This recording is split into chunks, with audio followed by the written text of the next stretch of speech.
Welcome to the live. Oh my goodness, it is Friday. What a week. Taking a look at my time. Yeah, so I'm back. This is the third video in the group. And we're doing a series on Deuteronomy 8:18. Now, the previous video, I am going to redo that one. And I'm not gonna do it live. I'm actually gonna do a recording and then I'll put it in here. I know I was rambling a lot on the past video, but as I continue to do these live videos, as I'm learning a lot, I'll be able to teach it forward as well. So today what I want to talk about, actually what I want to talk about is remember the most dangerous thing you can't forget. Now, imagine being in a wilderness for 40 years. The wilderness is a place that has never been lived in. It is not, it's a volatile place to live in. The wilderness, there is no habitation there except for wildlife, basically. And just being in this place, the wilderness, for 40 years. And in those 40 years, you're eating manna. In those 40 years, you're wearing clothes that didn't wear out. Can you imagine wearing clothes now that don't wear out? Especially in the wilderness. In the wilderness, you're dealing with weather conditions. You're dealing with rocks and probably even, I don't know, storms of sand. I don't know. I've never been in the wilderness. This is just me just using my imagination. But in those 40 years, you have daily miracles, and God is providing supernaturally when you have had nothing all that time. Remember, you're coming out of a place that you've been conditioned and taught to live and be a slave. And here you are, 40 years in the desert, being taken care of.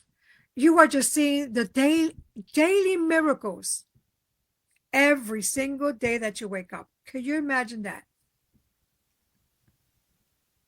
Can you imagine that now? Daily miracles happening. Anyway, let me get back to the opening. So the children of Israel has been walking through this place for 40 years. And in these 40 years, they're eating the manna, their clothes are not wearing out, not even their sandals. They got all these miracles going on, and God is providing for them supernaturally when they had nothing. Then, oh, there goes my camera. Hold on. I'm learning. Yay! Focus again. Okay. Then they cross into the promised land, a land flowing with milk and honey. Suddenly, they had wheat, barley, vineyards, fig trees, houses they didn't even build. Can you imagine that? All of a sudden, they're in the promised land, and this is what they're getting. All the provision that they've ever needed. Did they work hard? No, they did not work hard for what they were actually getting. This is God just giving them the blessing, God just providing for them the things that they needed for their daily living. They're in this promised land where, well, they're overflowing, right? Because it's land flowing with milk and honey. It is flowing. I would say, I would consider flowing like flowing when the blessings of the Lord, like when you're in the shower, that water is just coming down and you're just flowing in that shower. You're getting all that blessing. You're getting everything. Like you don't even work. You don't even have to toil the land. Don't need to toil the land. Don't need no plant any seeds, because you, my friend, have just entered into the promised land where everything is provided for you, even the houses you didn't even build. But here we go. God warned them. God warned them. I really hope you guys can hear me. Okay, yeah. All right. Shows my microphone, you can hear me. So God warned them. God told them, when you eat and are satisfied, be careful, be very careful. You don't forget. You don't forget. And the greatest danger wasn't in the wilderness. No, my friend. It wasn't in the wilderness. Do you know what the greatest danger was? It was in the blessing. Because in the blessing, in the prosperity, in the overflow, it has a way of making us forget who gave us the power in the first place. I wish I had a soundbar that would say, I got the power. Because honestly, that is like worthy of an intro right there. Because we are just like in this place when they begin to really, I speak for myself too, like you could come into this place when you know everything is getting taken care of and you don't have to worry about nothing and you forget God. Even in our daily nuances, in our daily activity, do we remember God? God told them and warned them, when you eat and are satisfied, be careful you don't forget. Now we're in Deuteronomy 8:17, okay? Deuteronomy 8, verses 11 through 8, Deuteronomy 8:18, but we're talking about Deuteronomy 11 through 17, okay? Because here's a warning. Here's the warning that he's given them. And my story is, as I had a platform, I had a leadership position, I was teaching, preaching, I was even influencing other individuals. And let me just talk a little bit about that word influence. You don't want to be an influencer. No. You want to walk in your government identity, because influencing is only temporary. Walking in your government identity, it is eternal. Let's get back. So in the midst of all of that, as I've had that platform and the pastoral leadership, I was teaching, preaching, and doing all the things, doing all the things. In the midst of that, this Kingdompreneurs, the vision of Kingdompreneurs was birthed. It was birthed in 2016. I felt it. It was anointed. I felt that it was called, and I felt that it was the right time during that time. Then, in the midst of all of that, I was asked to leave that leadership role. So that platform was stripped away, completely stripped away. Now, don't get me wrong. I know who I am and whose I am, but I've had to walk through that process, through that wilderness to come into a place of now understanding. In the midst of my pain, I erased Kingdompreneurs from everywhere. I erased the website, the social media platforms, everything. I thought, if they don't want me, I'll just disappear. In the midst of all of that pain, in the midst of my wilderness, I spent a year and a half in the wilderness. And in the midst of that, I spent it raising my grandchildren. Even a job position that I had, I've had to shut it down. And I was traveling. I've traveled to Nantucket, Massachusetts. I traveled to Switzerland. I was earning a lot of money, but I've had to shut all of that down because I knew that in the midst, even though I had that pastoral leadership, God was shifting me into something else. And in shifting me into something else, I had to put all of that to the side. Even in the midst of all that pain, I had put Kingdompreneurs on shutdown because I was in the wilderness. We look at the wilderness being something bad, but when you really think about it, in the wilderness, you learn character development. In the wilderness, you learn patience.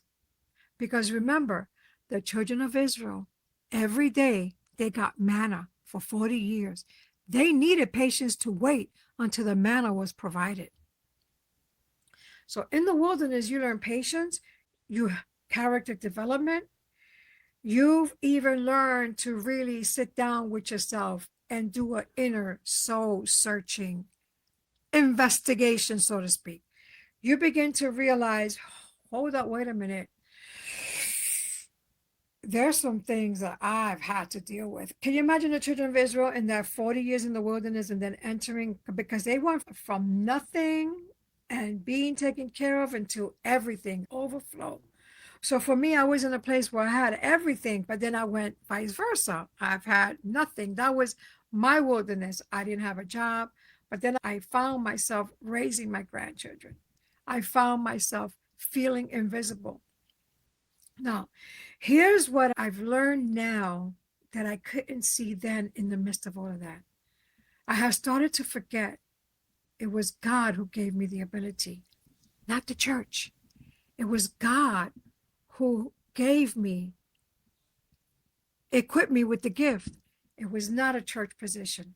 And a lot of the times we tend to think that being in having a title in a church position, that you're going that you got the power, and you don't, because it is by his power, by his might that we flow. Let me get back to the story. When I lost the platform, I thought that I had lost my calling, because the stigma, the mentality that I had with position and title to a platform, it was something that God had to deal with within me. It was something that I had to learn, that it was not by my ability, it was by his ability. See, the wilderness was stripping away what I thought made me valuable. So I could remember what actually did. See, strip me from what I thought made me valuable so that I could remember what actually did. His working power through me is what makes me valuable.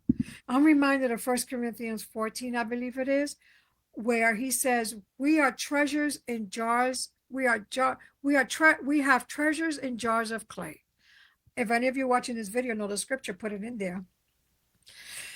So in that, I remember that I am just this individual with so much pain and hurt. I've had to go through a place of healing. I've had to be reminded. I had to be reminded that he has given me the ability. See, verse 11 to 17 is the warning. Be careful you don't forget God. Verse 17, you may say to yourself, my power and my own hands produce this wealth. But let me tell you something. This is a subtle shift from God gave me this to I earned this. This is where you lose it, because when you begin to think that you earned it and God didn't give it to you, that's a problem. And verse 8 is the anecdote, because remember, from verse 11 to 17, we have the warning. Be careful you don't forget God. In verse 17, you may say to yourself, my power and my own hands produce this wealth. But here's the subtle shift, and here's the antidote. Remember, it is he who gives you the ability. Remember, it is he who gives you the ability. I'm going to look at my notes, because I looked up the word remember in Hebrew. The Hebrew word is zakar. It is translated as remember. Now, this word, it is action oriented, not just mental recall. So in other words, the Hebrew thought was always remembering isn't passive reminiscing. It's active. It's an acknowledgement that changes your whole behavior.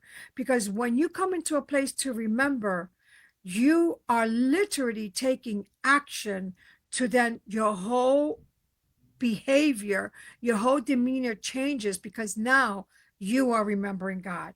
And God, when he remembers his covenant, he acts on it. Why will we think again when we remember God? When we're called to remember, when we are called to remember God, it means to live accordingly. We are to live accordingly when we remember who God is. Deuteronomy 8:18 specifically, but remember the Lord your God, for it is he who gives you the ability to produce wealth. This remembering means actively acknowledging God as your source. Do we acknowledge him as God as our source? It's refusing to take credit for your own success. Okay, here's an example. Have you ever found yourself when someone is teaching a message or preaching a word, and you know that in your quiet time, God gave you that same word, but you come out of your mouth and you say, "Oh, I remember when God gave me that word." You don't take credit. That's taking credit. Refusing to take sole credit for your success. That little thing right there, that's taking credit for something that God gave equally. Remembering is also living with awareness that your entrepreneur abilities are gifts. So your entrepreneurial your entrepreneurial gifts, your abilities are gifts.